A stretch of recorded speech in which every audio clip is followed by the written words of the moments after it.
On Apple iPhone, there's a feature called optimized battery charging.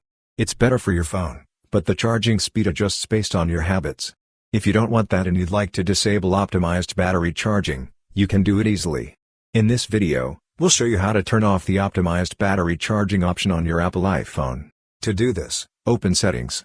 Once you're in Settings, you'll see an option called Battery. Tap on Battery. Then scroll down a bit, and you'll see Charging. Tap on Charging. Here you'll find the optimized battery charging option. If it's turned on, just switch it off. When you turn it off, a pop-up message appears with three options. One is turn off until tomorrow. Select that if you only want to disable it for one day. Or, if you want to turn it off permanently, tap Turn Off. Once you do that, optimized battery charging will be disabled. So that's how you can easily disable optimized battery charging on your Apple iPhone. Hope this video was helpful for you. If you found it useful, consider subscribing. See you in the next video.